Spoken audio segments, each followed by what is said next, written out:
Ako si Juliet Santasera, dating supervisor sa SM Mega Mall. Pero that time, nagtinda na lang po ako ng popcorn, banana chips, kamuti chips, hopya, RTW.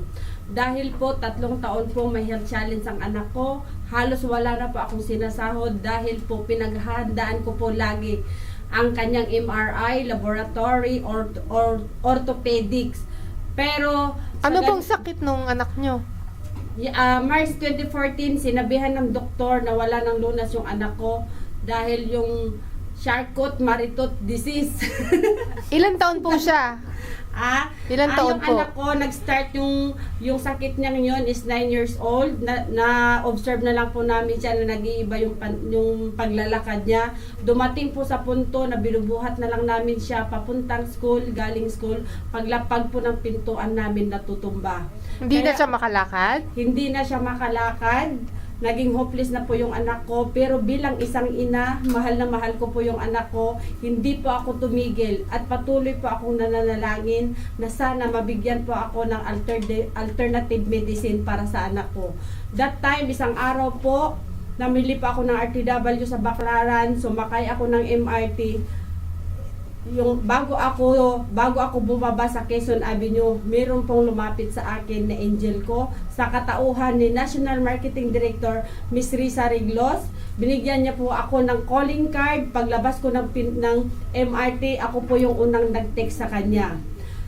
Isang araw na-introduce niya po sa akin yung product, umatid ako ng product presentation pa lang po, sold na ako. Kaya hindi pa ako pumayag na umuwi ng bahay na wala akong daladalang product.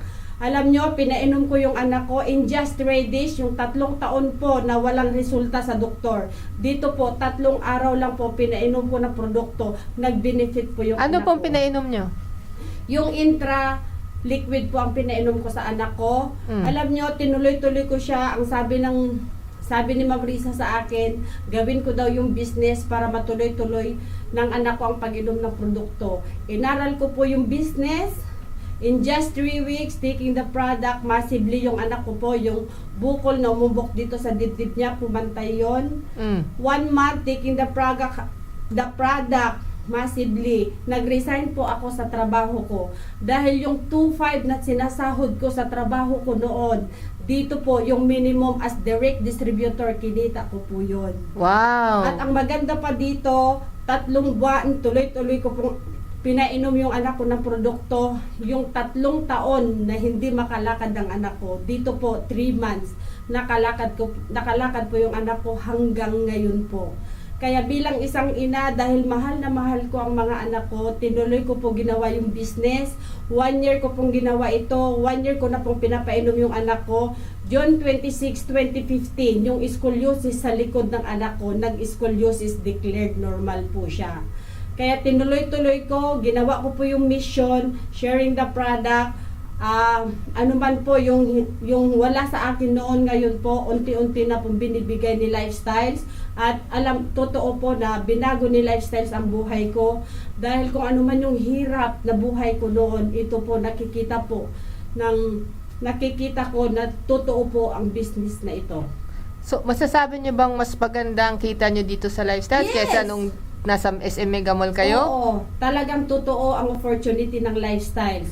Kung perang pinag-uusapan dito, do the business, sagot po ni Lifestyles.